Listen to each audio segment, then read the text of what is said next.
Hola amigos, ¿cómo están? ¿Cómo se encuentran? ¿Cómo los ha tratado la vida? Estamos aquí, video 2 después de la desaparición. Pero ahora no estoy solo.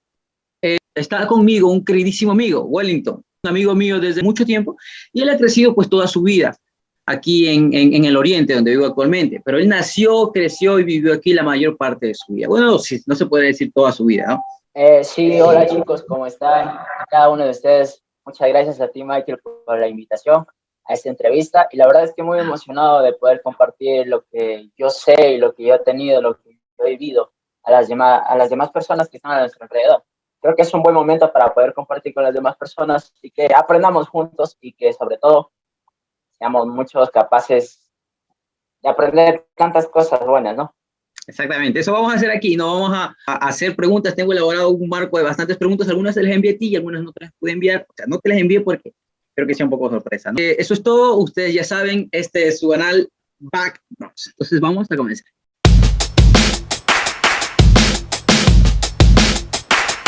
Bueno, Wellington, entonces vamos pues, a comenzar. Cuéntame algo un poco, cómo ha sido tu vida aquí en el Oriente. Tú eres hijo de padres nativos de aquí de la provincia.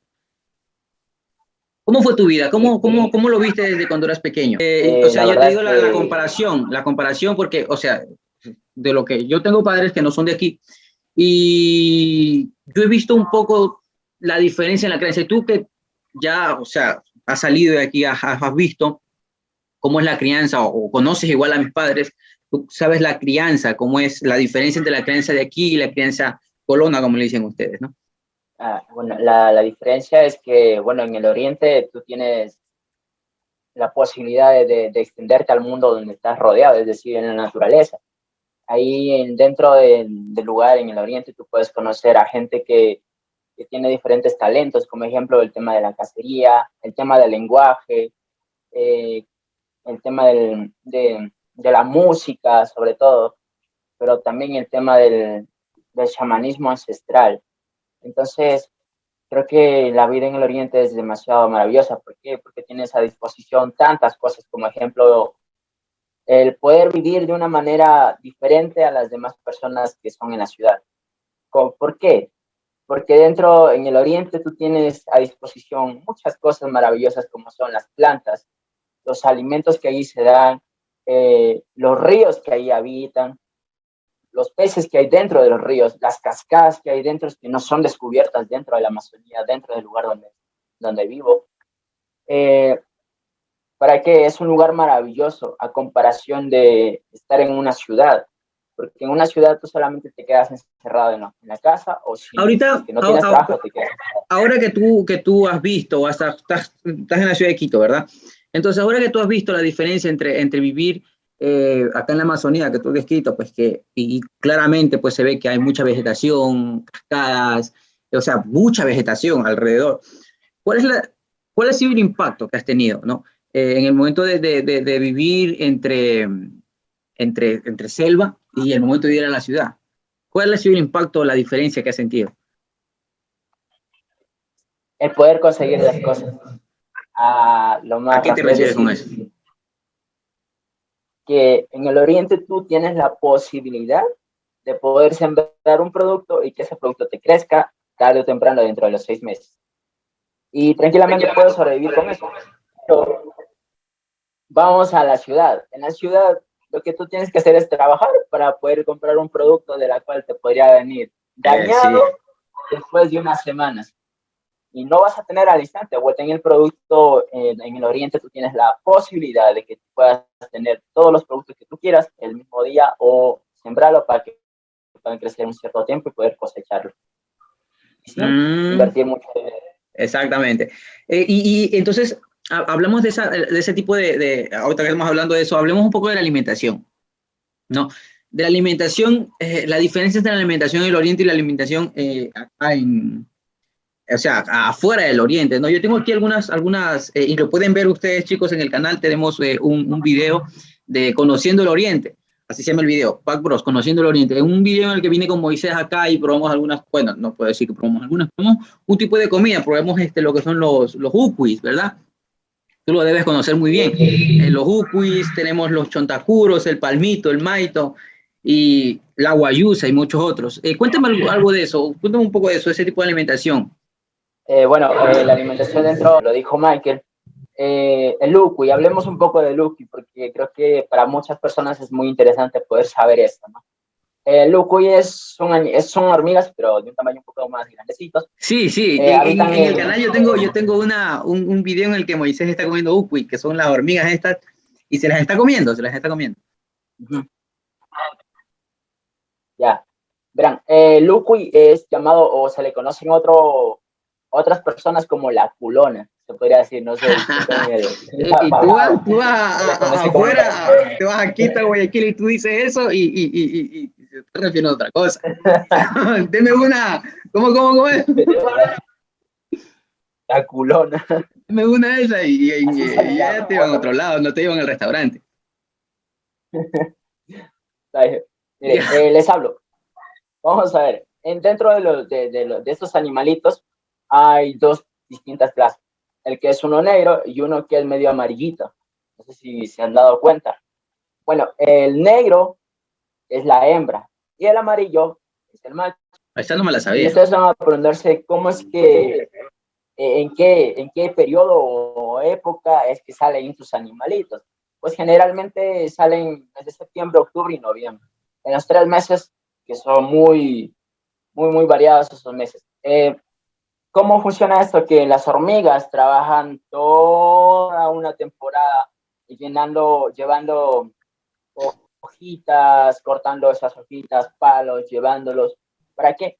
Para que, no sé, quizá para dar a alimentar a las personas, a los animalitos que están dentro de ellos, o cómo será. Pero hay algo muy interesante dentro de esto. Dicen que, les cuento algo, que dentro de los nidos o los lugares donde están las hormigas o los ucuis, allá adentro dice que hay una culebra que cuida ese lugar. Pero en realidad hay una culebra o cómo? Me perdí un poco ahí en esa. O sea, es como una creencia. Es una anécdota, dicen. Una creencia. Ya. En que dentro del nido de los ucuis hay una culebra que es el padre de ellos, que los cuida. Entonces, ¿qué pasa? Que ustedes no sé si han visto un montón de arenitas donde hay full hormigas caminando por acá. El nido de las hormigas. Los nidos grandes. Sí. El nido de las hormigas.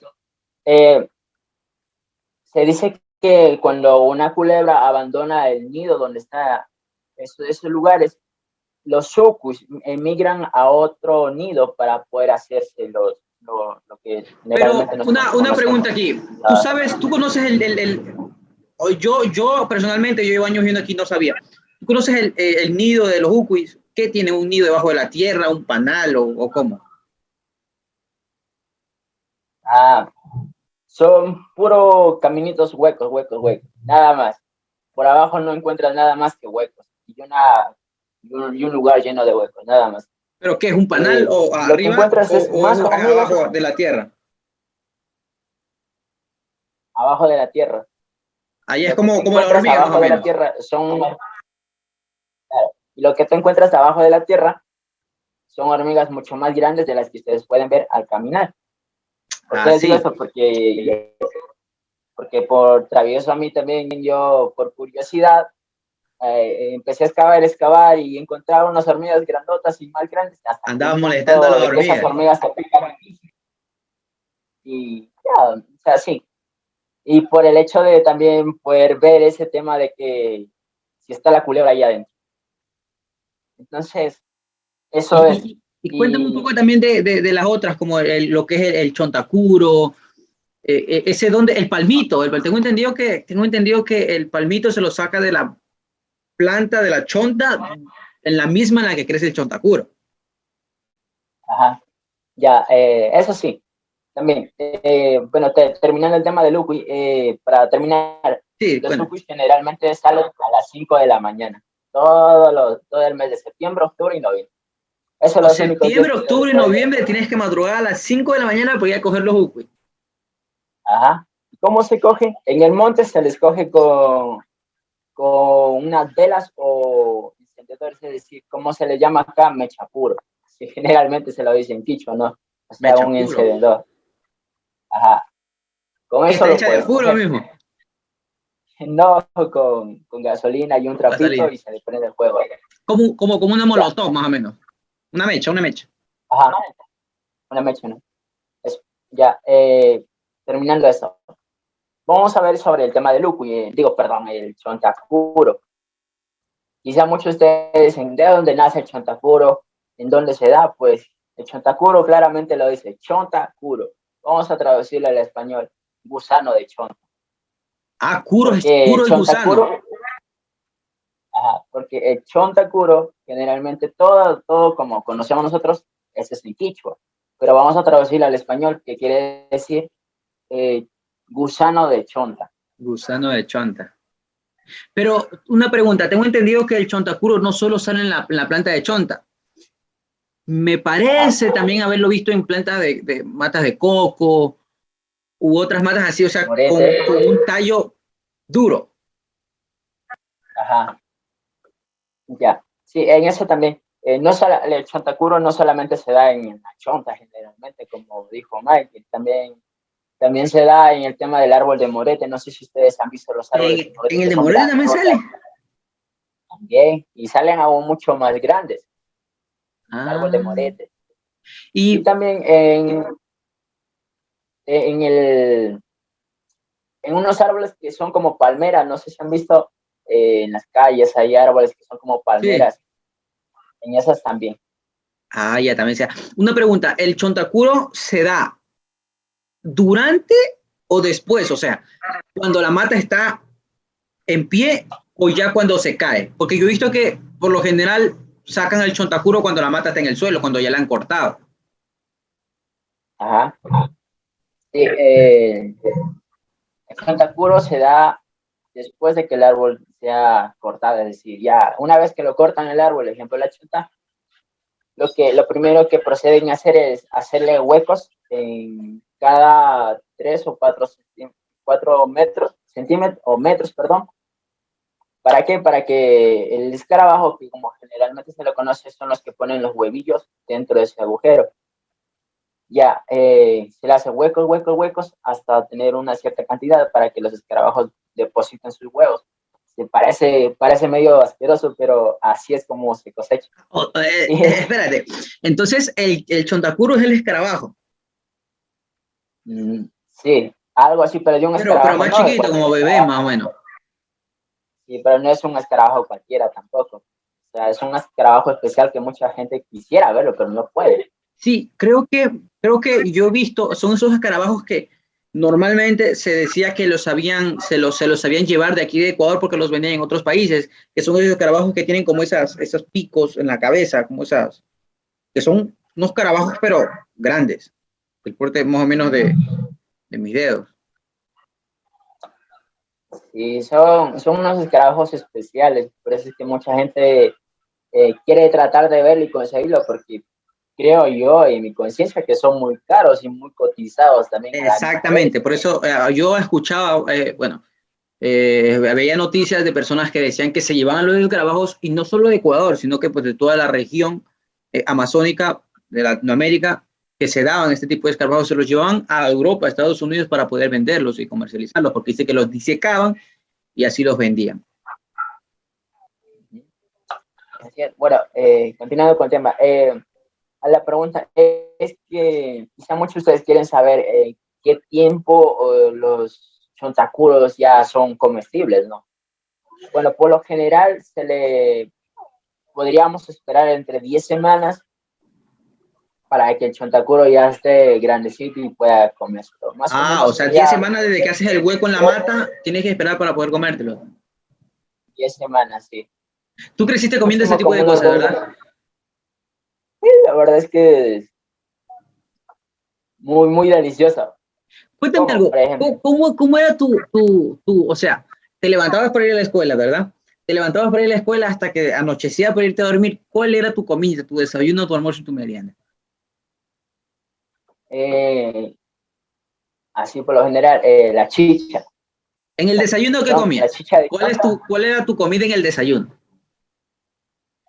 lo básico, el huevo criollo, la chicha de chonta o la de yuca Y también una sopita de guanta, no sé cuándo mi padre iba a casar y nos daba de Sopa de comer. guanta. Me gustaría hablar de esto de la casa, esto lo tengo un poco más adelante, entonces, verán, eso vamos a tocarlo después, ¿no? Ya, entonces, ese era tu desayuno. Hablemos un poco de la chicha. Algunos, no todos decimos chicha, pero unos van a decir que es chicha, ¿no? La chicha es el, la chonta o la yuca aplastada, mezclada pues con agua y poco fermentada, muchas veces o a veces no fermentada, ya fermentada para los que quieran emborracharse con este tipo de cosas, ¿no? Para poder ingerirla, ¿verdad? Para poder tomársela. Eso servía como alimento prácticamente todos los días. Un dato importante, la, mira, para antes de pasarnos a eso, la chonta es un alimento vital. ¿Por qué? Porque tiene tres funciones muy importantes, aparte de lo que se puede hacer material. Dentro de la chonta tú puedes conseguir el chontacuro, el palmito, también puedes conseguir la chonta, la famosa chonta que nosotros conocemos para hacer la famosa rica de chicha de chonta. Entonces Tres ustedes de una planta de funciones chonta lo aprovechan de todo. Ustedes no, o sea, tú primero no sacas se la chonta de la desperdicia mata, nada. después se bota la mata de chonta y sacas el palmito. Y una vez botada la planta de chonta, igual siguen sacándole lo que son los chotacuros. Y es más, aparte de eso, tiene otra función, que son cuatro funciones. El poder sacar material para construir una casa. Exacto, yo he visto muchas veces, y por lo general se ve al pueblo indígena, a los indígenas con estas lanzas, y están hechas precisamente de la mata de chonta, ¿verdad? Y yo las he visto y son unas lanzas que, o sea, tú puedes picar un pilar con este tipo de lanzas y no se rompe, son extremadamente fuertes. Y otra cosa más, como estaba mencionando sobre el tema de las bebidas, había el tema de la chicha de yuca, no sé si ustedes conocen. La chicha de Hablo un yuca poco de también. eso. Es de color blanca. Oye, A la yuca diferencia es de blanca, no, no va a salir la chicha azul. es que hay otras personas que tienen otro tipo de chicha, de la Ya, chicha ya. peruana, que eh, entonces, hablamos. La yuca también de igual forma se lo cosecha, se lo entierra debajo de la tierra, como se lo hay que cortar un pedazo de palo de más o menos de unos 30 centímetros para poder enterrarlo. ¿Y cómo poder sembrar la yuca? Eso es muy importante. Tenemos que darnos cuenta que dentro de la yuca hay unos ojitos, se le dicen, nosotros lo conocemos como ojitos, dentro de cada tallo, o sea, en ese palo hay unos círculos medio raros que giran y giran, ahí hay unos huequitos, o sea, como unos ojitos. Pero Ya. le cortamos por encima de los ojitos y lo metemos debajo de la tierra. ¿Cómo? Tenemos que primeramente cavar la tierra con un palo o con un tipo de lanza para hacer un hueco y meterlo. Y meterlo ahí. Y Ya. eso es lo que crece. Pero antes de hacer eso, nosotros, generalmente yo he visto a mi padre que coge cuantas hojas de papachina, lo corta con unas, bueno, lo más se ha visto con papachina, lo corta, lo empieza a golpear a todos los palos por encima, pa, pa, pa, pa. Dicen que es para que dé mayor fertilidad de la Fertilidad. semilla o el alimento que va a dar dentro de la tierra, es decir, para que sea mucho más grande. Para que crezca más, para que, como una creencia para que crezca más, ¿no? Ah, ya, Y entonces, eso es con el tema de la alimentación, ¿no? Y hablaste de la papachina, también es algo, la papachina, hablaste de la papachina, algo que también yo veo acá que se da bastante, y yo te digo que hace tiempo yo llegué aquí a Chidona, hace aproximadamente unos 12 años, llegué cuando tenía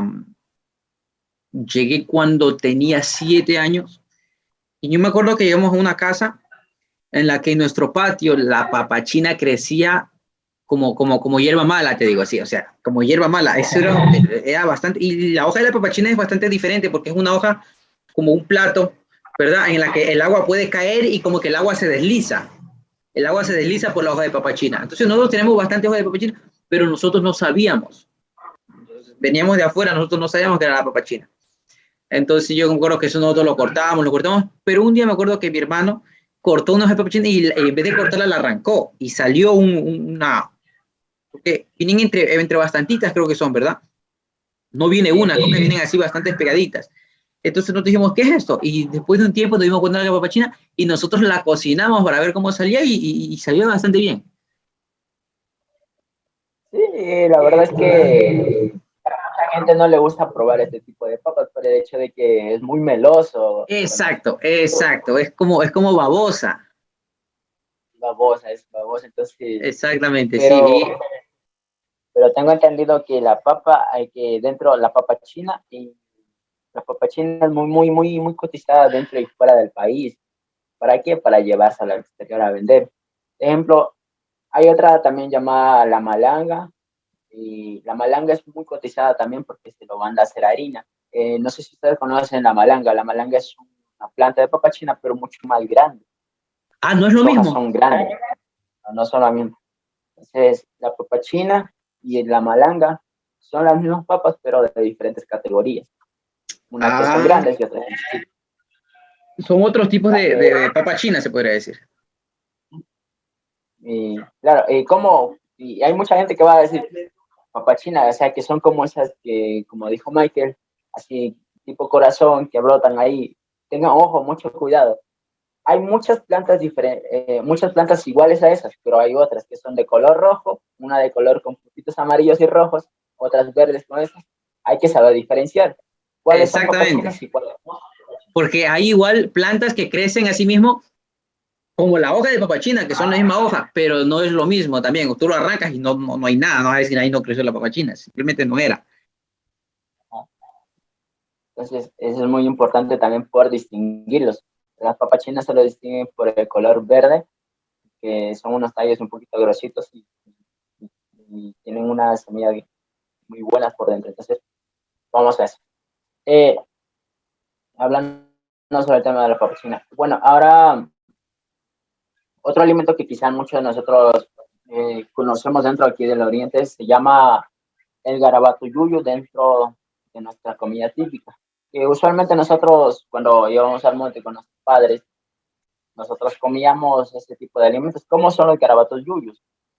Son, no sé si ustedes han hecho, bueno, les voy a hablar, les traduzco en esto. Son garabatos, es decir, unos círculos como caramelitos de Papá Noel, algo así. No se da las navidades, no sé si han visto, unos caramelitos en forma de círculo con un palito como un bastón. Sí, yo, y los he comido, es Son bastante, famosos. bastante bueno. Creo que lo he comido un par de veces, la verdad, no mucho tampoco, no muy seguido. La verdad, y eso es muy importante porque tiene una propiedad muy interesante. Tanto esto, el garabato yuyu, por lo general, cuando tú lo consumes, dice que es un desparasitante para el estómago de todas las personas que lo consumen. Es Eso te manda mejor al baño así. que tomarse una, es mejor que una pastilla. Bueno, sí, también es mejor que tomarse una pastilla que puedas comprar. ¿Y dónde lo puedes conseguir esto? Dentro de los moldes. Son como helechos, crecen dentro de los helechos, entonces ustedes pueden ver que están ahí. Este tipo de cosas eran tu comida diaria. Sí, la verdad que sí, porque Ya, hablemos no de lo alguna cosa. olvidaría nunca jamás, porque todo lo que... Ya hablamos de tu desayuno, ¿verdad? Hablemos de tu almuerzo. ¿Cuál era tu almuerzo al llegar a la casa del colegio? Eh, esto, que les Garabato y yuyo. estaba mencionando el garabato. Ya, ¿qué más? Nos comíamos con un pescado cazado del río, ¿qué más? La yuca, el plátano y también la chicha. Y chicha de Entonces, nuevo. la chicha, la chicha fundamentalmente era en el desayuno, en el almuerzo y en la merienda, los Ah, tres. la chicha. O tomabas dos o tomabas tres en todo el día. Ah, ya, entonces. Y ya, hablemos de la merienda ahora. Antes de ir a dormir, ¿qué comían? A ver, bueno, dentro del periodo de todo el día, mis padres iban a cazar, es decir, quizá en la semana cazaba 2 o 3 veces a la semana. Por eso, mi padre cuando iba a cazar los animales, nosotros lo dejamos ahí secar. Y por la noche nosotros cogíamos esos animales, los cocinábamos y los hacíamos mazamora. Entonces nosotros los consumíamos en la noche, por lo general. la merienda. Y para terminar, nos tocaba tomar la chicha de chonta o la de yuca para con eso terminar nuestro jugo de la merienda. Ah, Ese era con eso cerraban ese entonces, era- ¿no? ah, Bueno, entonces jugamos con el segundo punto. Ya hablamos de tu vida en el Oriente. Bueno, vamos a seguir hablando de tu vida en el Oriente, pero hablamos de lo básico. Hablamos pues, de las tradiciones de la comida, de la alimentación en el Oriente. Y ahorita vamos a hablar un poco más, vamos a ir un poquito más allá. Vamos a comenzar con un poquito de mi experiencia. Yo llegué aquí a la ciudad de Archidona a los 6, 7 años, si no me equivoco, y comencé a estudiar, ¿no? Puedo decir que cuando comencé a estudiar existían como dos tipos de, ¿cómo es la palabra? Como dos bandos. Y yo lo noté, o sea, no me afectó porque era un niño todavía, no lo veía, no veía las cosas de esa manera. Y yo creo que tampoco hay por qué se siente tan afectado. Pero yo veía como ese tipo de bandos, ¿me entiendes? Al menos de mi punto de vista, quizás no sea así siempre, quizás me tocó a mí esa parte y quizás no es así, quizás es un caso extraño, pero me tocó ver esa parte de esa división entre chicos indígenas y chicos de afuera. Yo era un chico de afuera y por lo general los chicos de aquí, los niños que eran nativos de aquí, se reunían solo entre ellos. Pues, y como que no cuadraba ahí, ¿me entiendes? Como que no cuadraba. Mi apellido, como tú sabes, yo me llamo Michael, mi apellido es Vaca, ¿no? Entonces, yo siempre se fui a este tipo de molestia. Nunca me afectó, no puedo decir que nunca me afectó, la verdad. Yo siempre lo tomaba como broma, pero me decían esta palabra, shami, shami, shami, shami, ¿cómo es que? Otra, sal, ¿cómo se dice sal en quicho?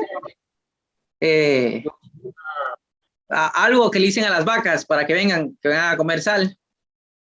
cachi, Ese, cachi, cachi, cachi, cachi, me decían, y yo no tenía ni idea de lo que era cachi. Hasta después de mucho tiempo que me di cuenta de que era cachi, porque me molestaba cachi, cachi, cachi, cachi, cachi, que me decían. Entonces yo no lo tomé, pero de ahí yo sentía como esa división entre chicos indígenas y chicos colonos, y asimismo yo también pude ver este tipo de discriminación, este tipo de discriminación. La verdad, y no lo digo para quedar bien, pero la verdad que, o sea, yo nunca participé en este tipo de discriminación, ¿no? Pero me tocó ver este tipo de discriminación de las personas, niños, colonos, hacia los niños indígenas. Dime, cuéntame tú, desde la otra perspectiva, ¿cómo te sentías tú o alguna vez sentiste este tipo de discriminación o bullying de parte de los chicos de afuera? la verdad que sí, una vez me topé con un chico igual. O sea, yo también vivía en el barrio, vamos a hablar antes de eso. Vivía en el barrio, me mudé al barrio, totalmente diferente porque dentro del lugar donde yo estaba había gente colona, es decir, blanca, gente que tenía billetes, pues, o sea, uno aquí todo a lo grande, también viviendo a lo máximo con lo que tiene. ¿Ya? Me tocó toparme con uno igual, un colono que se creía la gran cosa, que, o sea, a nosotros nos hacían de menos porque decían, ah, este es indígena, váyase para allá, tú no sabes nada, yo soy más preparado y todo, entonces, pero a nosotros, por lo general, no nos afectaba mucho por el hecho de que no los conocíamos bien. Y lo que nosotros hacíamos, general, todos nosotros, o sea, los que vivimos dentro de esa ciudad, los nativos, a nosotros tenemos esa perspectiva de que no nos importa, no nos interesa de lo que ellos digan de nosotros. ¿Por qué? Porque nosotros tenemos cosas y conocimientos que ellos no tienen y no saben. Entonces, a nosotros más bien nos causaba el hecho de poder molestar a una persona que no conocía nuestro idioma, ni mucho menos nuestra cultura. Era un poco difícil poder conllevar con ellos dentro de la familia. Entonces, lo que ellos hacían es poder, aquí en primer lugar, poner el respeto mutuo entre ambas personas, el conversar entre ambas personas, el poder tratar o poder ser amable con las demás personas a pesar de que ellos nos hagan daño. Entonces, ahí es cuando viene el tema de poder relacionarse con las demás personas de esta forma. La amabilidad, el respeto, sobre todo. Más que cultura, más que distinción de dos bandos, etcétera. Eso va por demás. Lo que mucha gente no ve es que en la mitad de eso siempre tiene que haber el respeto y la Exactamente. amabilidad. Sí. He visto yo y a mí me ha tocado porque muchas veces tú me has invitado a tu finca y hemos ido y he conocido a tu papá, a tu mamá, a tus hermanos incluso. Y he notado que hay ese, o sea, yo lo he notado, que hay esa fraternidad, ese, o sea, yo he ido a tu casa y tu familia me ha brindado, me brindaron chicha, comimos esa vez chaja, tu mamá nos brindó un pollo y me acuerdo que lo mataron en ese ratito, le cortaron este hueso de la olla y nos brindaron que era eso, mazamorra, ¿verdad?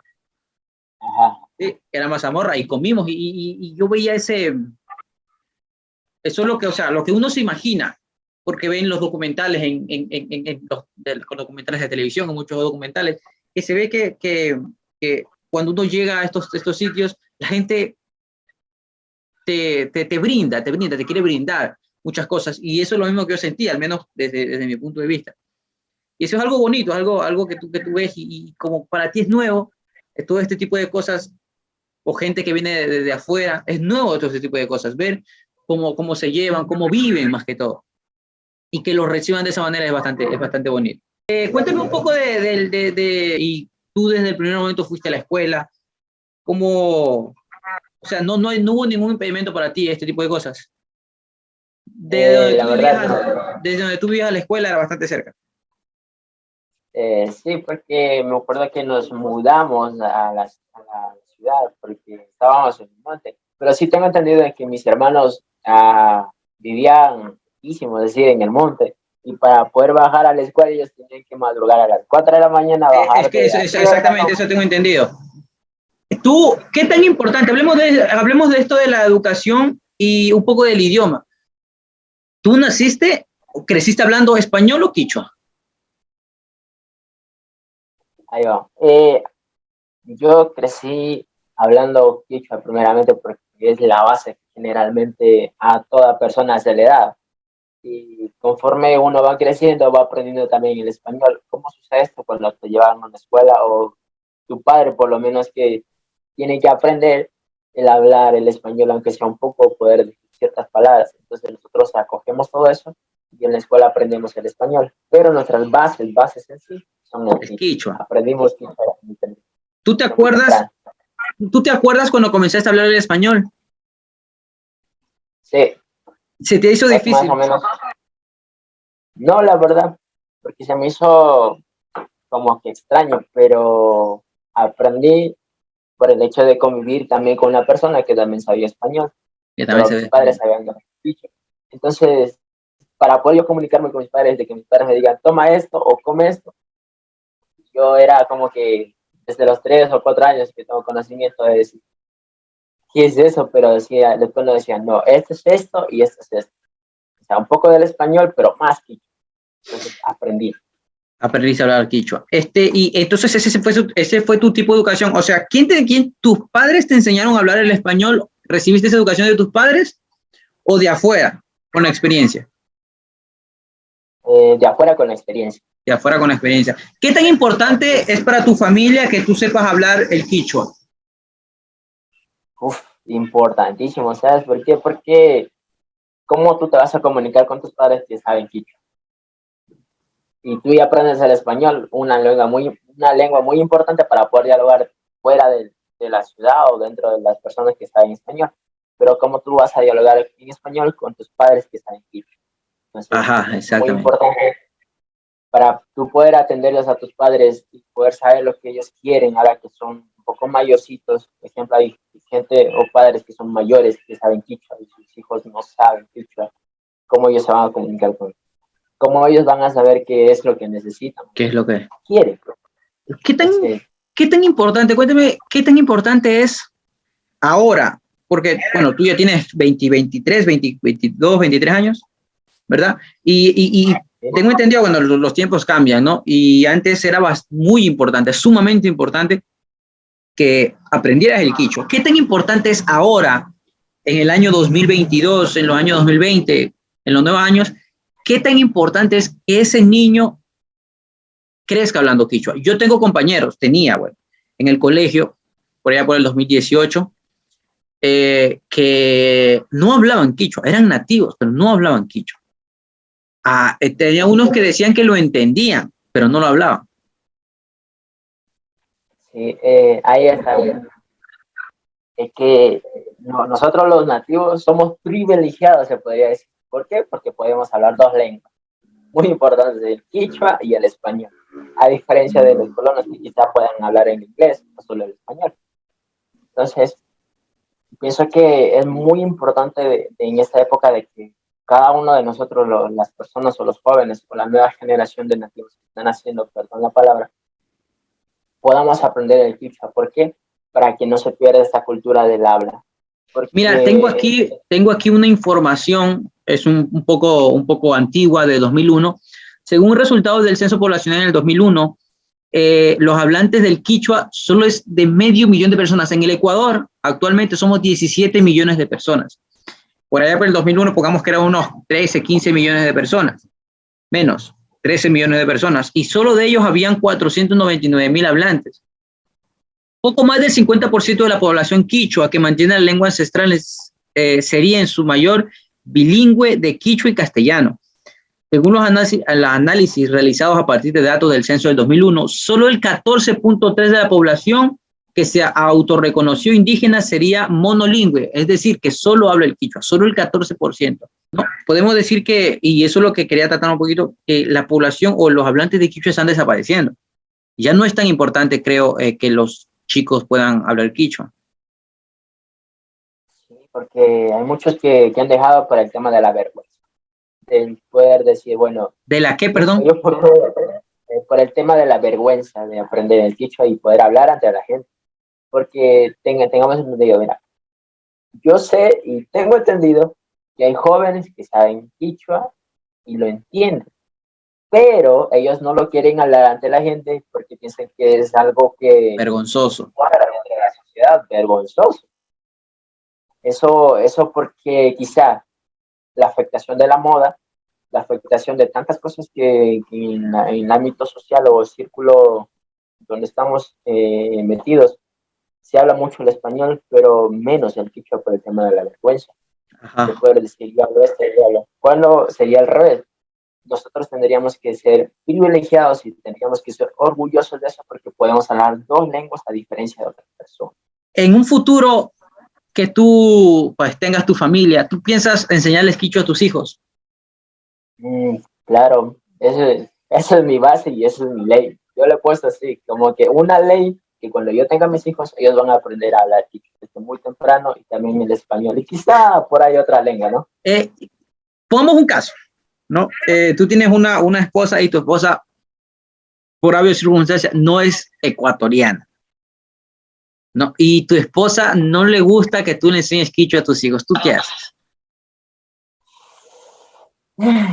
Tendría que tratarlo y ver la forma de cómo poder enseñarles, aunque sea escondidos, pero tengo que enseñarles. Porque es muy importante hoy en día. Además, el quichua te enseña a fluir muy bien el tema del lenguaje. De lenguaje. Es muy atractivo también a la gente de afuera, porque le interesa saber tantas cosas del tema del lenguaje. No solamente el quichua, sino otros tipos de lenguaje. Yo me sé algunas, no muchas, la verdad.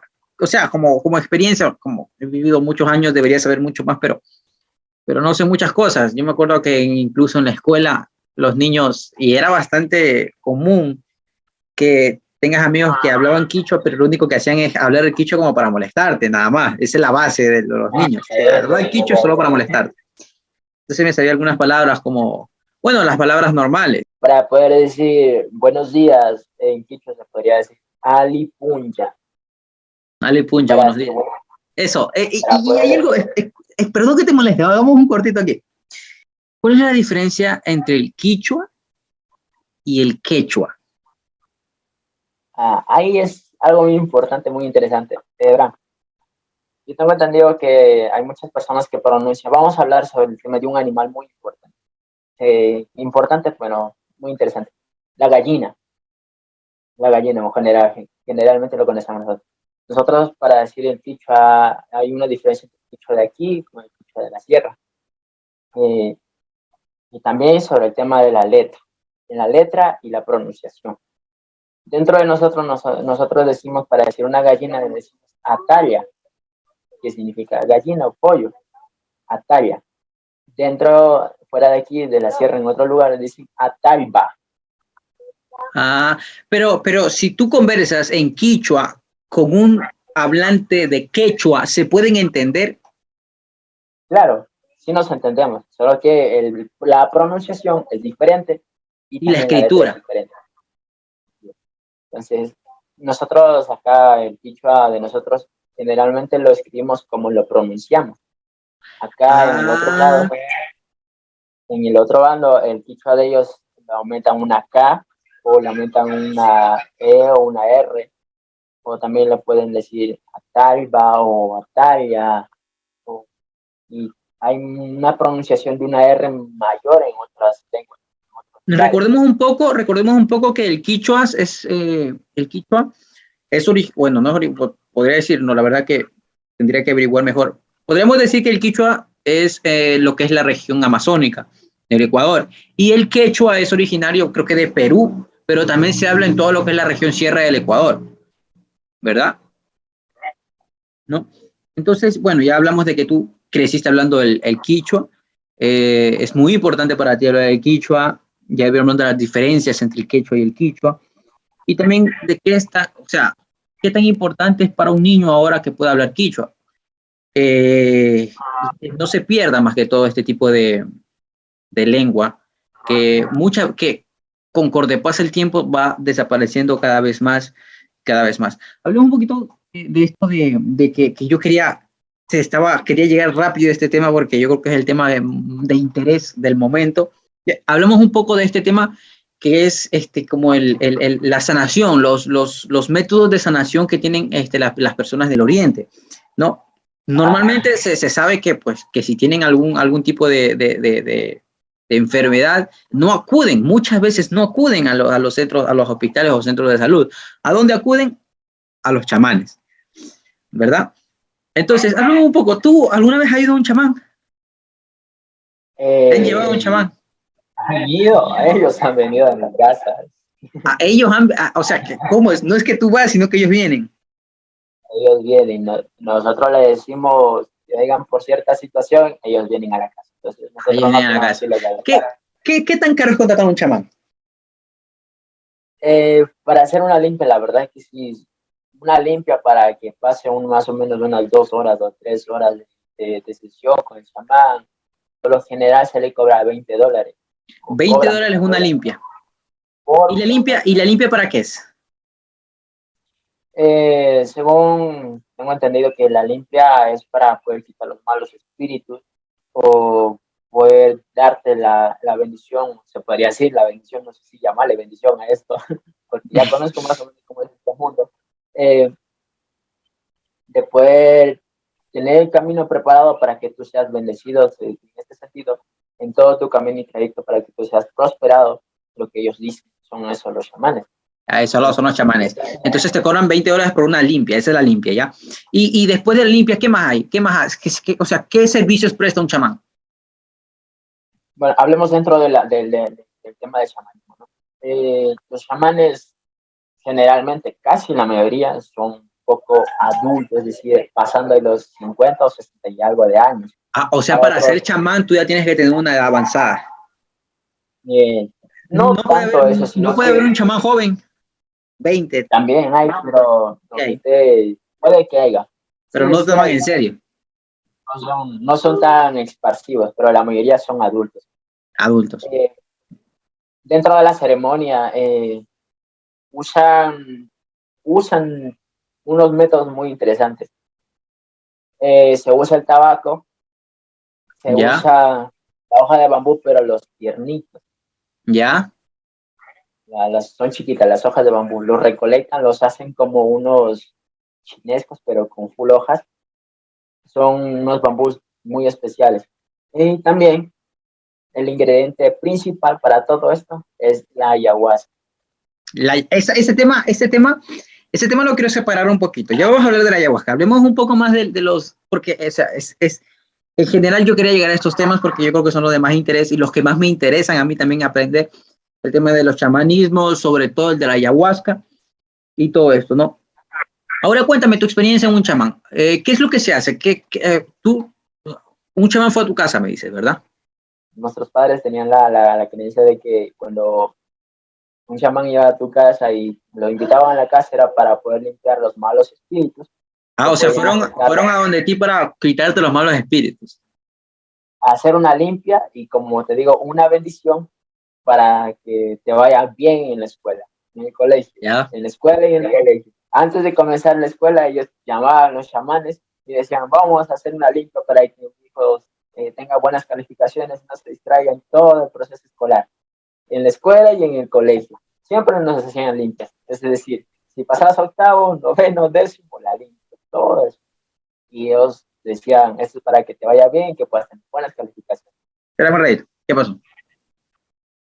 ¿Qué? Dime. Yo espero, cógenlo, pues no que te fíen. Ya. Sí, estoy grabando, sino que ya. Anda, por ahí. Sí, ahora sí, cuéntame, dime. Perdón. Entonces, a nosotros nos hacían esos tipos de limpias y por lo general siempre se hacían en la noche a partir de las 11 o 10 de la noche. Y se pasaban hasta la madrugada, porque no solamente era yo, era mi hermano. Ah, le hicieron la limpia a todos. Y, sí, y nos hacían las reuniones ahí, nos sentaban en la mitad y nuestros padres alrededor. Cuéntame un poco, cuéntame paso a paso un poco de cómo es el proceso.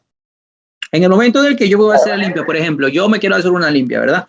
Se supone que el chamán viene a mi casa y yo, ¿cómo es la ceremonia? ¿O se prepara un lugar? ¿Cómo es?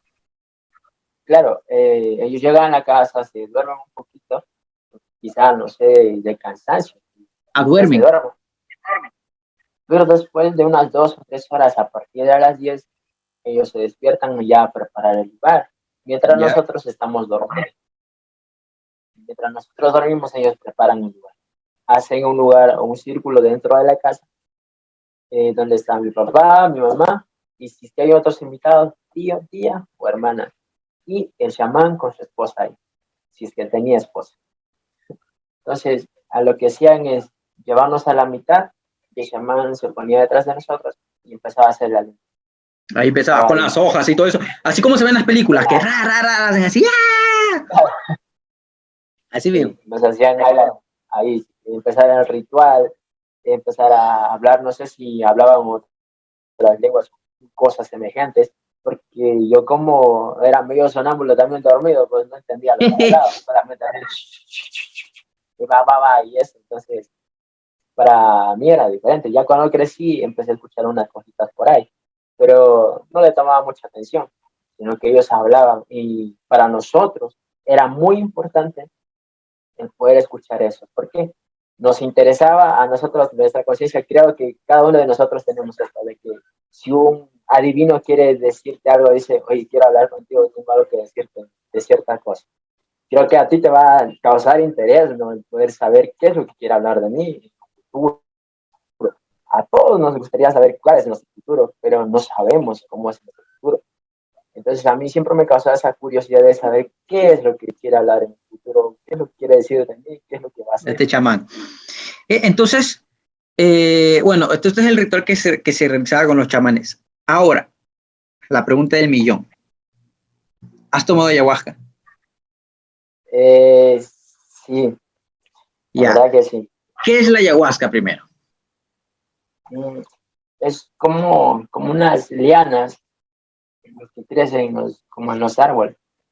Es muy especial, porque tú los cortas y para poder tener el proceso de preparación lo tienes que cocinar hasta que salga el líquido, es decir, la sustancia que ella emana dentro de su tronco. Ah, o sea que esa liana o esa rama se la cocina y eso suelta un líquido. Es una sustancia psicoadictiva, es decir, como una droga que te hace ver Todos conocemos y creo que muchos conocen la palabra ayahuasca y se imaginan viajes astrales, que te vas a conocer a tu bisabuelo, que o sea, que viajas por todas tus generaciones. ahora, para traducir esto de ayahuasca, Tiene muchos lo un conocen significado. como ayahuasca, tiene un significado. Quiere decir, aya es diablo, huasca, soga. Entonces, ahí viene ¿Cómo? la cosa. Aya significa diablo, es decir, supa, eso podría decir. Para no decir diablo tampoco, supa. Ah, Y entonces la palabra ayahuasca viene o sea, la traducción droga del diablo. así, Y no es un nombre muy así es. bonito que digamos, ¿no? No, es feo. Por eso es que creo que el Quichua lo adorna en esa palabra muy Lo hermosa, adorna bien ayahuasca. bonito, porque si me dicen a mí, vamos a probar ayahuasca, yo voy. Pero si no, vamos a probar la droga del diablo, ya, compa. Así es. Entonces, Entonces, ahora sí, cuéntame. ¿Cómo es el ritual para probar la ayahuasca? ¿O hay algún ritual, algunos pasos a seguir? claro, lo cocinan primeramente antes de que comience la sesión del chamanismo. Ellos lo cocinan unos días o 1 o 2 días antes de la sesión. ¿Para qué? Para que esto se vaya quizá fermentando o ya se vaya preparando el ambiente. Entonces, lo que se hace es tomarle en una botella, coger todo el líquido en una botella, guardarlo en un congelador o en un lugar donde se pueda estar fresco, ya si no tiene congelador. Eh, entonces, vamos a esto, de que dentro del proceso del ritual, ellos utilizaban la ayahuasca. ¿Para qué? Se tomaba un pequeño vasito de ayahuasca, lo hacían en pilches, ¿En en cómo? pilches, en pilches. ¿Qué Eh, es pilches? Se le conoce como la cuya, se le dice la cuya, no sé si ustedes han El, escuchado. el, el, el, el, el, el, el frasquito este.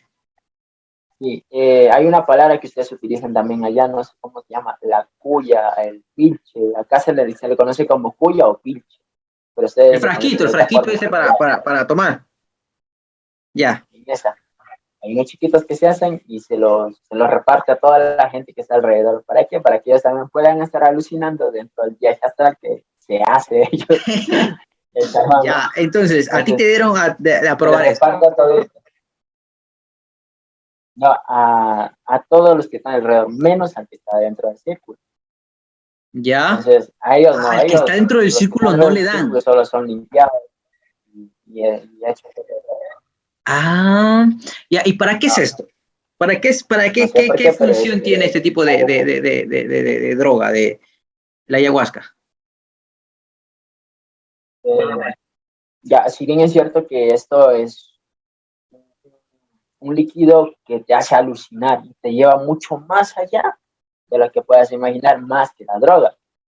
Tengamos en cuenta que la droga en sí te hace volar en las nubes, ya. Yo no he A ver, es probado, que hay una diferencia entre una droga y un alucinógeno, ¿no? Una droga como la marihuana, la cocaína, yo qué sé, la heroína, estas son drogas que te hacen sentir bien nada más. Y aparte de esto existen los alucinógenos, que viene la más fuerte, creo que es la ayahuasca. Tenemos lo que son los hongos alucinógenos, tenemos creo que también la escopolamina y muchos otros que son, ya estos son alucinógenos, que te hacen ver al infinito y más allá.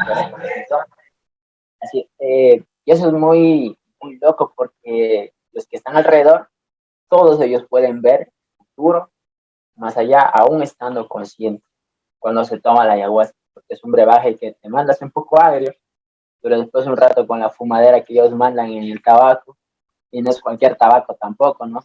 No es cualquier tabaco que compra en la tienda y ya, Esos son tabacos tampoco que ellos como mismos hacen.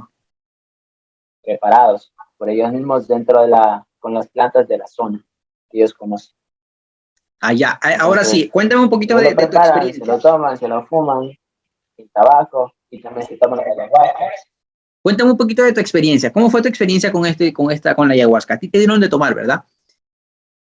No, no me tomé, Tú no sino has que tomado, yo fui no, tú sino fuiste que el que yo estaba fui en el por centro. curioso. Sí, pero ya pasando esa sesión, pasando unos días, por curioso también quise saber, porque hablaban mucho del tema del futuro, que esto te va a pasar, que esto va a suceder.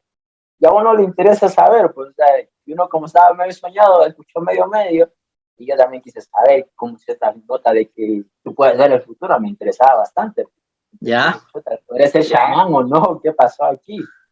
Entonces, lo que hice es correr a la refrigeradora y vi vi así algo, dije, bueno, ¿qué será también un jugo? Lo quise escoger y mandármelo todito. Y cuando de repente empiezo medio a marearme, porque eso tiene consecuencias graves y quizá la gente va a decir, ah, solo es una bebida, pero sí ha tenido una consecuencia grave y les voy a contar esto. Sí es cierto que te hace volar un poco más allá de lo que puedas imaginar y sí te hace ver cosas que no son. No, es un poco de no creerse, pero sí en realidad es que tú puedes ver como fantasmas o personas, se podría decir así, delante de ti o te pueden mostrar algo que va mucho más allá de lo que uno puede conocer. Es decir, ver a una persona caminar en una ciudad, en un lugar, y justo puedas ver a esa persona después de mucho tiempo caminar justo en un lugar y lo que le va a pasar. O sea, me está diciendo que como que viste el futuro. El futuro de una persona o puedes ver también como fantasmas, se podría decir en este sentido. ¿Ves fantasmas? Sí, se podría ver en este sentido en el lugar donde estás, tú puedes verlo ahí adelante, pero de una forma diferente. No te Pero da tú miedo. tú cuando viste esto, ¿no sentiste miedo? No, porque tú estás en ese trance de, de, de la alucinación. Entonces, Alucinación. claro, no te da miedo porque simplemente estás alucinando. Es como que estás, como que, O sea que tú sabes que estás alucinando. Tú sabes que lo que estás viendo no es real. Estás consciente.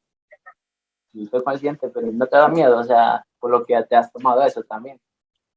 Y, y parece un poco diferente, pero sí trae una consecuencia muy grave. Y eso quería hablar porque mucha gente dice, ah, yo tomo la ayahuasca, pero tú no sabes la consecuencia que tiene detrás de eso. ¿Cuáles son las consecuencias de la ayahuasca? Mira, para comenzar, la consecuencia puede ser por un cierto tiempo, pero también puede ser duradero para toda tu vida. ¿Cuáles son estas situaciones que puede causar? El mareo, las náuseas, cuando tomas el ayahuasca, antes de pasar al punto, te da jaquecas y es un montón de cosas, ¿no? Ya. Jaquecas, mareos, náuseas. ¿Vomitas? Eh, no, no. Ahora bien, ¿cuál es el efecto que puede permanecer durante todo el tiempo de tu vida por haber bebido esto por curiosidad? Es que tiendes a que tus nervios se pongan un poco tensos, que tienes a tener un poco de nerviosismo, te Ah, tiemblan las manos. desde ese momento comienzas a tener tics nerviosos. Uh-huh. Y eso no es por ese día, sino como te menciono, es duradero. Tienes a tener un temblor en tus manos, el cual ¿Has tengo visto yo tu gente y con este tipo de secuelas? claro, soy yo el vivo ejemplo de eso, porque yo tengo esa situación. O Esa sea, tembla- o sea que tú desde el momento en el que ingeriste la ayahuasca hasta la fecha, tú tienes secuelas de haber ingerido la ayahuasca. sí, y eso es muy importante. No sé si, ejemplo, yo no puedo sostener una cosa ahí como mucha gente lo hace, es decir, una gente lo sostiene ahí, quizá una cosa en la mano y en el aire, y ellos no tiemblan, o sea, no tiemblan. Sí he visto, hay gente, pero a diferencia de mí es que cuando yo tomo una cosa y lo empiezo a tener, mi mano empieza a temblar así, así. No sé si cuando quizá me encuentre por ahí contigo, puede hacer esa diferencia con algún objeto para que tú puedas ver lo que te estoy diciendo. Hecho, gente, tenemos entonces confirmado el siguiente capítulo con Willy. Siguiente video. Entonces, si es una secuela muy grave, puede afectar a la larga tu tema de salud física y también tu tema mental y también el corazón. Entonces, no es, el ayahuasca no es por tomar y ya, sino que tiene secuelas muy graves. Y esto no es lo único, que hay más. Hay otras secuelas que no se han descubierto, pero yo tengo Eso es lo que tú puedes testificar, lo que tú estás viviendo.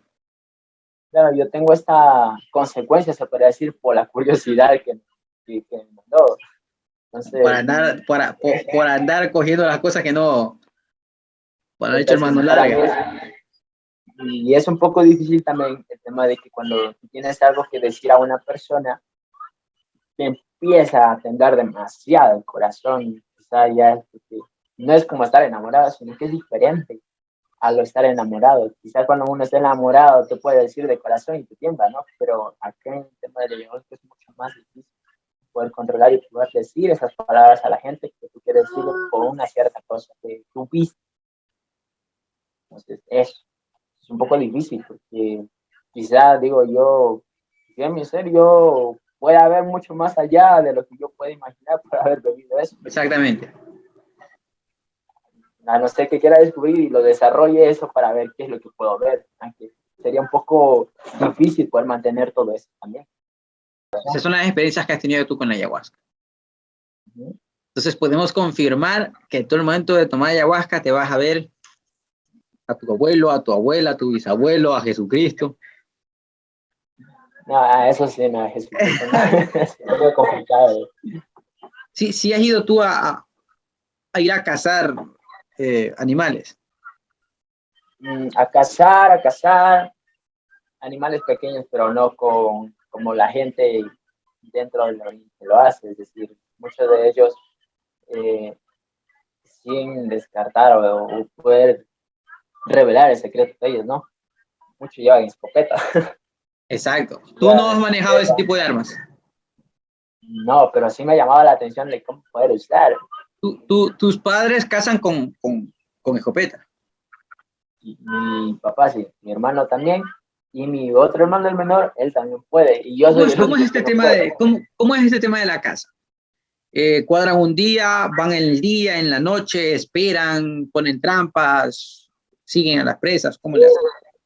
Hay bastantes formas, es decir, puede irse en la noche uno o en el proceso del viaje, a ejemplo, cuando nosotros íbamos, te cuento esto, y cuando nosotros íbamos a pescar, yo, mi papá, mi hermano y yo, mi papá siempre tenía que llevar la carabina, como nosotros le decimos, y llevaba sus balas. Entonces, nosotros salíamos a pescar a los ríos dentro del lugar de la selva. Entonces, pescábamos, salíamos, caminábamos largas caminatas. Pero en todo ese trayecto es muy divertido, porque te encuentras con pájaros que nunca has visto, monos que caminan por acá y por allá, te encuentras con chanchos del monte, Con los con jabalíes, ¿qué le venados, dicen? con jabalíes. Oye, ¿Cómo es esta experiencia de cazar? ¿Cómo es esto? Mira, yo en lo personal, a mí me dicen, matas el pollo, córtale la cabeza al pollo, y yo lo miro al pollo, el pollo me mira a mí y nos hacemos amigos y yo no lo puedo matar, te digo. creo que hay que tener una sangre fría para poder cazar esos animales. Porque, bueno, ahí va el proceso de que cuando tú te encuentras en todo el trayecto del camino de la selva, tú te encuentras con un animal. Yo, mi papá y yo, mi papá, mi hermano y yo nos encontramos con un venado, pero un venado con unas asas grandes como una vaca. Y nosotros nos sorprendimos porque mi papá decía, hagan silencio. Mi papá tenía unos oídos de que de aquí para allá escuchaba un sonido de un animal caminando, rompiendo un palo. Él decía, hagan Y ya silencio. sabía que era un animal. Ya saben, nosotros, ¿en qué pasó? ¿Qué pasó? Y cuando nos asomábamos detrás de él, pues él caminaba y nosotros avanzamos un venado inmenso y mi papá preparaba la carabina, apuntaba y nosotros escondidos viéndole venado y ¡uh! El balazo y resulta que ese venado se escapó. O sea, le dimos, pero se escapó, se metió no sé a dónde. Ah, no murió de contado. No, no sé Se iba a si mi morir papá a lo Dios apuntó sabe dónde. mal. Entonces, el tema de la casa es muy importante para nosotros. Para poder cazar hay que hacer silencio. Y también, mira, hay que saber escuchar. A ver, escuchar. El ¿Tienes alguna mínimo experiencia sonido. que tengas tú cazando? Sí. Cuéntanos un poco de una experiencia, alguna experiencia que tú hayas dicho, uff, ¿qué es esto? Me acuerdo que cuando nos fuimos a la selva a limpiar nuestros montes, nuestras chacras, se podría decir, nos encontramos con una guanta dentro de un una madriguera inmensa. Entonces, allá adentro había una guante y nosotros para poder sacar y cazarlo teníamos que meter unos palos por acá, tapar los huecos y meter humo dentro de la casa, prendiendo un fuego. Meter todo ese humo dentro de la casa y que el animal salga por el hueco por donde está libre. Por donde está libre. Para poder cazar. Entonces, todo el mundo pasamos 2 horas, 3 horas, métele juego, sácale, porque el animal estaba adentro, estaba asfixiándose. Entonces, yo también, curiosamente, me paro justo en la entrada del agujero de donde sale el animal. Y mi padre estaba atrás y estaba cuando una de esas, ¡boom! El animal sale y mi papá quiere dar el machetazo. Dije, ya me mató a mí. Dije, ¡pum! Se detuvo. El venado, perdón, el animal fue hacia ti. Sí, porque nosotros le dejamos un hueco abierto a él. Entonces, justo sale por debajo de mis piernas y mi papá dice, pesa, ¿no? Por poquito y te quedas sin piernas. O sea, es horrible porque hay que mejor dejar a los expertos que casen y no estar de curioso uno ahí, porque si no, te pierdes. Sí, y eso. Y bueno, como te digo, mi experiencia, yo aprendí a cazar también, pero observando y haciendo el tema de las trampas. Ya. Que todos conocemos cómo hacer una trampa, ¿no? Mi primera experiencia... ¿Tú sabes hacer trampas? Sí, mi primera caza fue con un pajarito. Es que nosotros... ¿Fuiste a cazar un pájaro? ¿Ya? ¿Cómo fue la experiencia?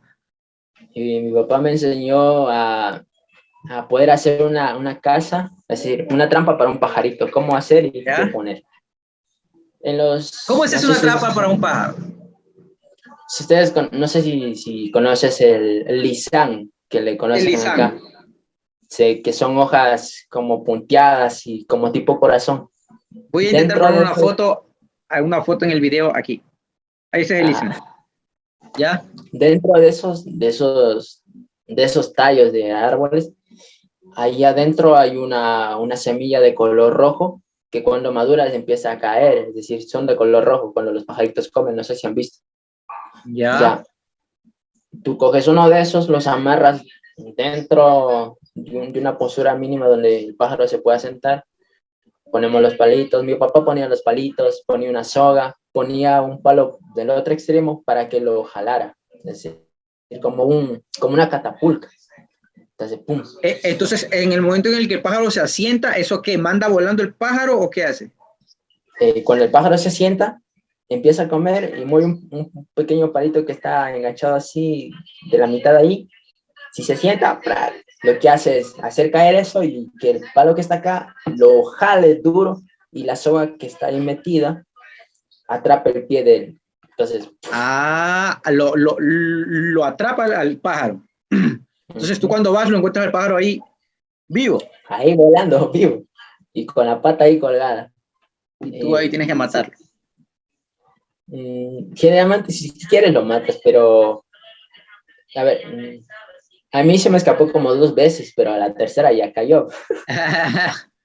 Yo también era novato, yo solamente veía y yo iba a practicar en las tardes, a poner en todos los lugares eso una trampa ahí para el pajarito. Y bueno, también se hacían otro tipo de trampas como para poder coger la famosa, ese ratón marsupial que se llama el chaja. Yo he probado, tú la otra vez, no sé si tengo las fotos todavía, con Moisés fuimos a una finca tuya y comimos la chaja. Lo probamos y es buenísima.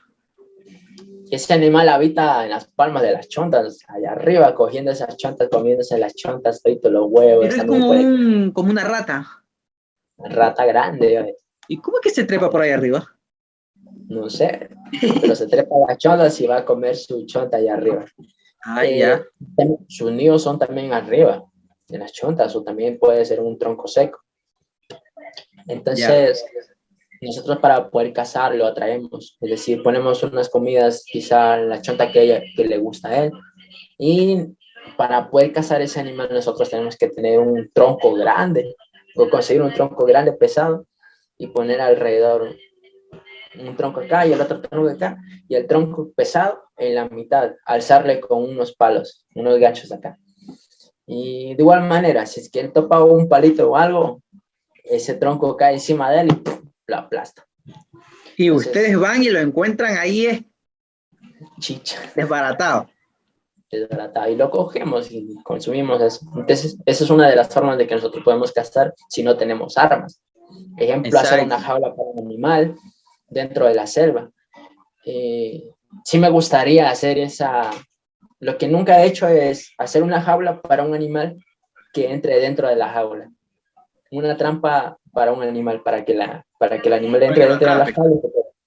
Me gustaría hacer y tendría que investigar cómo hacer también. Ya voy a buscar, quizá en un rato por ahí.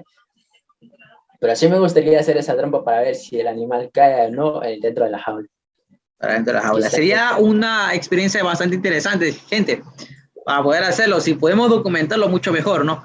Entonces, ahí queda la meta para ver si podemos nosotros realizar ese tipo de cosas, ¿no? Mira, yo me acuerdo que cuando yo estaba en 8º año, y esto es real, y algo que sucede y que sigue sucediendo. Yo trabajaba, igual que tú, como tú sabes, trabajamos nosotros en una fundación, y nosotros veíamos muchos casos que sucedían, y escuchábamos igual muchas cosas que sucedían en la región o entre la gente indígena, y es algo que se da bastante, el tema de los matrimonios arreglados, que todavía, o sea, no es un mito. Muchos creen que ya no se da, o que no, matrimonios arreglados, sí, Medio Oriente, países que están a 1500 millas, ¿no? Pero sucede todavía aquí dentro, en nuestro propio país, que vienen los matrimonios arreglados. Y esto es bastante común, que nosotros se escuchaba que sí, y todavía la tasa en el que una chica se casaba o tenía ya relaciones era 10, 11, 12, 13 años. Y los matrimonios se daban. Yo me acuerdo cuando estaba en 8º año, ahí voy la anécdota, cuando yo estaba en 8º año, yo tenía una compañera que la chica cursó 8º año, y al pasar nosotros a 9º, ya no, la chica no vino, ya no asistía a la escuela, se fue.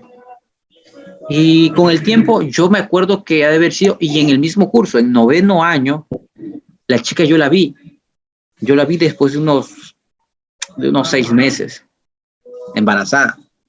Estamos hablando de que yo estaba en 9º año. Cuando uno está en 9º año, yo tendría unos 15 años como mucho, unos 14, 15 años tendría yo. Y la chica ya estaba embarazada. Yo la vi en la calle y no la saludé porque estaba lejos, la vi de lejos. Y la vi embarazada. Y después de un tiempo me informaron que la chica se había casado. Y sinceramente yo no creo, y el marido no es que era de la misma edad. Era un hombre mayor. Y yo no creo, yo personalmente no creo que esa chica haya accedido a casarse, o a casarse entre comillas, porque el casamiento no fue, el casamiento fue en la comunidad, fue arreglado. Entonces yo personalmente no creo que la chica haya accedido voluntariamente a tener ese matrimonio. Una chica de 14 años yo no creo que, o quizás sí, no sé, quizás me equivoque, pero casarse no, es algo que todavía pasa, es algo que todavía sucede. Sí lo he visto, y es muy lamentable, la verdad, poder decir esto, pero es que tan jovencitas y ya quieren salir de la casa y poder casarse con el que primero que se asome, ¿no? Que lo pueda sostener. Eso es lo que pasa ahora. Hablemos un poco de las diferencias de crianza. ¿Cómo te criaron a ti? ¿Cómo es tu relación hijo-padre? Padre-hijo. La mía, bueno, en cierto sentido, o sea, para confesarles la verdad, yo no he pasado mucho tiempo con mis padres, pero si en lo poco que pude vivir con ellos, pude aprender distintas cosas, como ejemplo la comida, la cacería, el lenguaje, la vestimenta, cómo poder tratar a las demás personas cuando tú quieres que te traten de igual manera. Yo aprendí dentro de esa casa. ¿Por qué te digo? Porque mis padres, cuando a nosotros nos sacaban a la luz, se podría decir, nos mantenían quizá un mes, un año y un año y medio, y al año y medio se iban a trabajar para poder mantener a la casa. en el monte y trabajaban y pasaban semanas, En la meses, finca. semanas en la finca, que a nosotros nos dejaban con nuestros hermanos.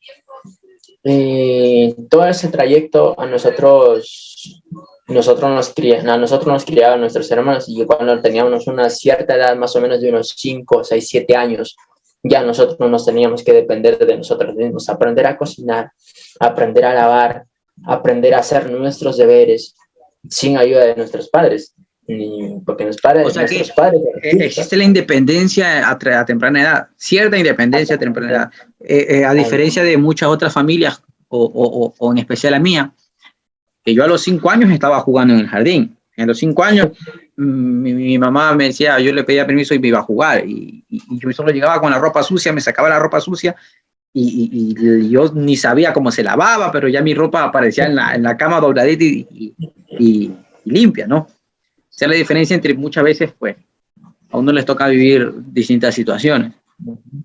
Sí, y la verdad es que a nosotros desde muy temprana edad ya nos cogía la responsabilidad de la casa. Si tú eras el mayor dentro de la familia y todas tus hermanas se van a trabajar, ¿quién queda en la casa? El único mayor hermano era yo, y con mis sobrinos. Te cuento esto porque yo tenía más o menos una edad de 8 a 9 años, y mis sobrinos tenían 3 años, otros tenían 5 años, otros tenían 6. Y, y muchas veces mis hermanos nos llevaban a casa, quizá porque te quedaban tomando, mis padres tampoco venían, y yo tenía que hacerme cargo de cocinar a ellos, coger una ollita, poner el arroz, a poner el huevo y poder repartir a todos ellos en la cocina. Y ya, y esa era la responsabilidad mía, de poder cuidar a ellos desde muy temprana edad, a los 7 años, 5. A los 7 años, desde los 7 o 6 años, de 7 para arriba, desde esas edades, nosotros ya éramos responsables de nuestras cosas, lavar nuestra ropa, lavar los platos, arreglar la casa. Y cuando tenías una hermana, tenías que hacerle caso a ella, sobre todo. Y muchas veces, como nosotros no somos criados, muchas veces con nuestros padres nos volvemos poco malcriados o poco groseros. Nuestra crianza es difícil. ¿Por qué? Porque nos empezamos a criar de una forma malcriada, se podría decir en esto. Y eso es lo que pasa no solo o sea, eso es lo que pasa con muchas familias en este ámbito. Así es, dentro de los nativos en así, o sea, tú ves que toda la mayoría de los jóvenes han sido criados por sus hermanas, y a partir de cierta edad, de los 7, 8, 9 o 10 años en adelante, ellos ya son responsables de lo que tienen que hacer. Ellos no están esperando a la mamá para que les cocine, ¿no? Ellos cogen sus cosas y ¡pum! Ya saben cocinar. O sea, ya saben cocinar. Y es que esa es la diferencia, la gran diferencia entre un colono. Quizá un colono también pueda pasar por la misma situación, pero no sabemos si o no. Quizá un porcentaje mínimo puede que sí, pero Exactamente, la mayoría... o sea, ya las personas como en mi caso, ya que somos, pues que tengo, mis padres, mi mamá es de Guayaquil, mi papá es de Machala, o sea, de la ciudad se podría decir, ¿no? Entonces yo soy criado de una forma un poco más dulce, se podría decir, ¿no? Ajá. Sí, bueno, no sé, pues si decirlo así, porque, bueno, yo éramos 2 hermanos en ese entonces, hace mucho tiempo, yo y mi hermano mayor, que tengo un hermano mayor, y mi mamá o sea, como yo te digo, yo solo me iba a jugar y yo regresaba con la ropa sucia, me la sacaba y yo no sabía qué pasaba con esa ropa, pero al siguiente día mi ropa se me daba en la cama limpia. Yo venía de la escuela, bueno, antes de, cuando comencé a estudiar, venía de la escuela y yo ya encontraba la comida en la mesa. O sea, yo solo venía a comer, dejaba el plato sucio en la mesa ahí mismo y me iba. O sea, yo era un niño de 5 años también, ¿no? Entonces, somos criados de otra forma, quizás de la misma familia, de la misma región, otra familia, pues no era así. O sea, somos criados de diferentes formas, pero en su gran mayoría sí, en su gran mayoría los chicos, pues hay un gran porcentaje de chicos que son criados de una manera un poco más suave, más despacio, ¿no? De una manera más suave. Pero ahora sí, hablando del tema, pues de la gente nativa, ellos sí son criados un poco de una forma más rústica, que tú aprendes, tienes 8 años, entonces en 8 años tú ya tienes que saber cocinar, tú ya tienes que estar criando a tus hermanos, eso no es así. ¿No? Sí, Entonces, tú ya eres responsable de lo que pasa en una casa a los 8 años de edad. Así es. Y hablando de eso, de ese tema, y esto es algo improvisado que lo anoté ahorita, hablemos un poco del tema del alcoholismo, porque me acaba de decir tú que muchas veces quedan en borracheras, tus hermanos, ¿no? Y eso es algo que yo personalmente lo he vivido y lo he visto, bueno, no lo he vivido, lo he visto en mucho en esta ciudad. Yo, pues, he pasado gran parte de mi vida aquí en Archidona, en Napo, y también he pasado, mi familia es de Guayaquil, y yo he visto, pues, el contraste de las dos situaciones. ¿Cómo es Guayaquil? ¿Cómo es acá? Y yo hay algo impresionante que yo he podido ver. Yo en Guayaquil, en Guayaquil puedes ver pues, gente que vive en la calle, en Guayaquil puedes ver uno que otro, pues, chamberos o personas así, ¿no? Pero tú aquí en Archidona es increíble ver la cantidad de borrachos tirados en la calle. O sea, es impresionante porque yo paso por el centro y puedo ir contando los borrachos, pero literalmente en la vereda durmiendo, ¿no? O sea, es como una ley que aquí tiene que haber un borracho durmiendo en la calle. Sí, la verdad que sí es muy, muy grave porque por lo general en las comunidades esto se da mucho. Dentro de las comunidades se da mucho el tema del alcoholismo. ¿Y cómo funciona eso dentro de las comunidades? Porque allá no encuentras alguien, un ente político o alguien del público que pueda estar vigilando ese tema, ¿no? Allá dentro de las comunidades tú ves que las jabas se los llevan a un montón. La java de cerveza. Cuando se hacen fiestas, las jabas no son que 3 jabas ni 10, ¿no? Y yo he visto que por lo general, y tú me hablas de java de cerveza ahorita, pero por lo general yo he visto que no se emborrachan ni con cerveza. No. Es algo mucho peor. Cogen el 25 que le dicen aquí, el 25, que es el puro, que es el concentrado de la caña. Que eso, yo he visto que agarran una botellita y con esa botella se emborrachan 3, 4. O sea, yo no sé, eso puede ser hasta combustible, hasta gasolina, y eso lo están tomando. Sí, ellos los llevan, y en las comunidades no llevan botellitas, llevan galones a las comunidades. Galones de eso, imagínate, ese hígado está que pide perdón. Y ellos, y las festividades de ellos, quizá en las comunidades pueden durar 2 días, 3 días de pura borrachera, y si termina la festividad al día siguiente, ellos van a la casa y siguen tomando en familia, y siguen alcoholizándose sin importar el trabajo, sin importar los hijos, si comen o no comen. Ahí es también el tema de que muchas veces a los hijos se los hace a un lado, pero muchas veces los padres se los llevan a las festividades. Y pienso que, no sé, eso también puede afectar a futuro a las generaciones que vienen detrás de nosotros, que el ejemplo que nosotros tenemos al tomar delante de ellos, eso también puede afectar bastante. Y hay muchos casos de que hay niños que aprenden a tomarse muy temprana edad, a los 10, 9 años, y empiezan a alcoholizarse junto a sus padres. Pero pienso que dentro del hogar tiene que haber también un tema de ejemplo de uno mismo. Es decir, si yo soy un tío y toda mi familia, mis hermanos son alcohólicos y se toman sus tragos 2, 3 días, y veo a mis sobrinos que son así, y entonces yo qué tengo que hacer, poner el ejemplo, decir, bueno, yo paro con esto, yo no quiero seguir con esto, no quiero que mis sobrinos terminen siendo unos alcohólicos, unos hombres de trabajos casuales, ¿no? Lo que uno como tío generalmente quiere es que sus sobrinos sean mejores, teniendo buenas oportunidades de trabajo, pero a la larga eso del alcoholismo dentro de la familia, no solamente dentro de nosotros, afecta muchísimo a las generaciones que vienen atrás.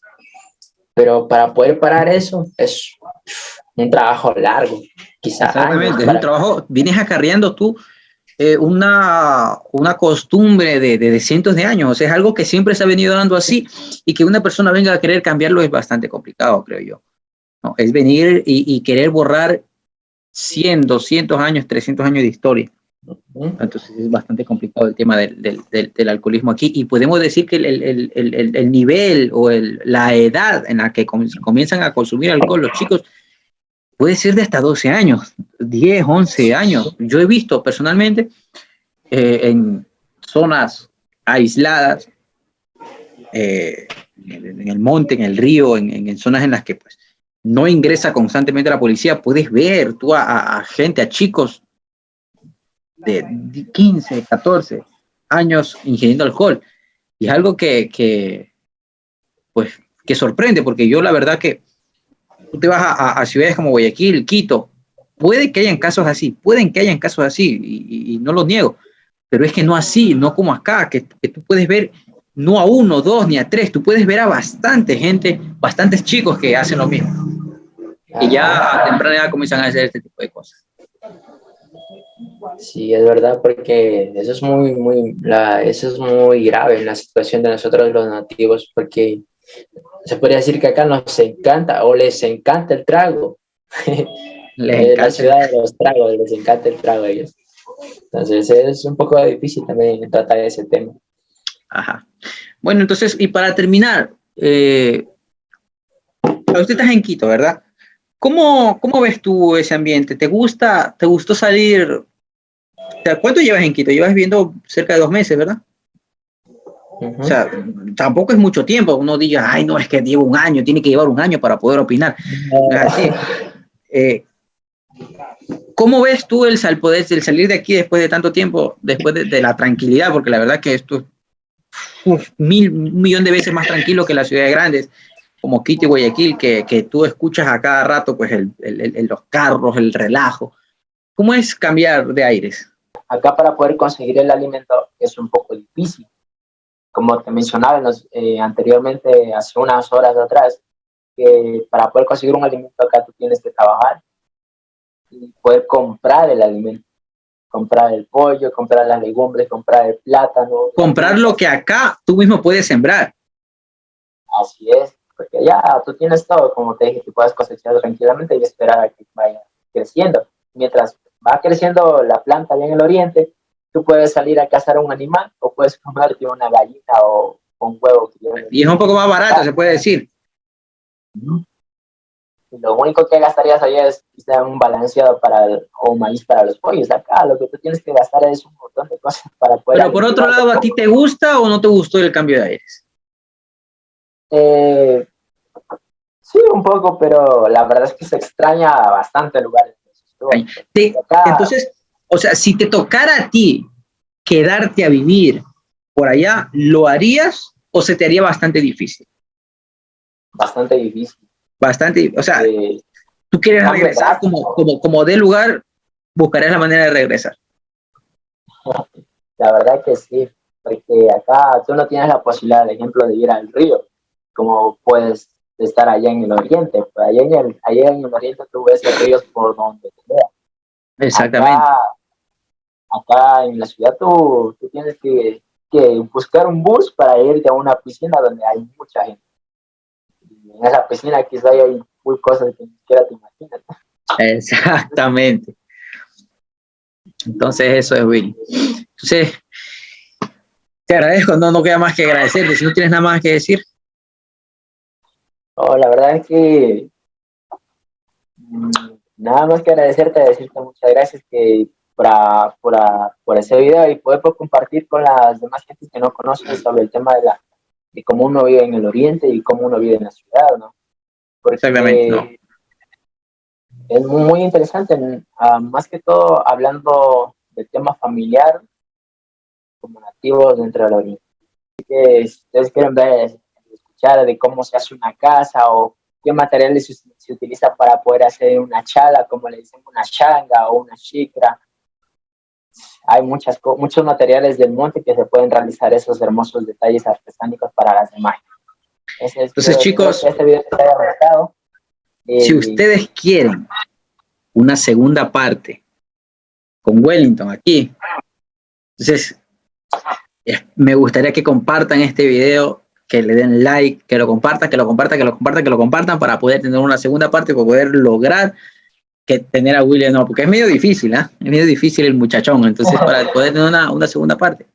No, entonces nada más, William, que agradecerte por la oportunidad que me diste de poder entrevistarte aquí, de poder hacerte algunas preguntas, de poder conocer acerca de todo este tipo de cosas que mucha gente desconoce. La verdad que sí, porque cada vez más me gustaría poder darte un viaje a un lugar donde nosotros habitualmente sabríamos ir a pescar y a cazar. Esta es una hermosa cascada que queda kilómetros dentro del monte. Wellington, yo voy encantadísimo. Me gustaría poder documentarlo también.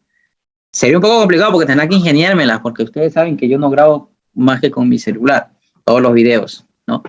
Me gustaría poder hacerlo, me encantaría poder hacerlo, yo voy gustoso, me gustaría poder documentarlo, pero como ya saben, esto es likes, compartan este video para poder tener mucho más. Así es, entonces muchas gracias y suscríbanse al canal y espero que les haya gustado mucho esto y éxitos adelante a cada uno de ustedes. Muchas gracias, Wellington. Estamos hablando, gente. Como ustedes saben, mis amigos, esto ha sido todo por el video. Me gustaría, pues, como les dije anteriormente, compartan este video para poder tener mucho más contenido en este canal. Ustedes ya saben que nosotros somos bárbaros y muchas gracias por todo.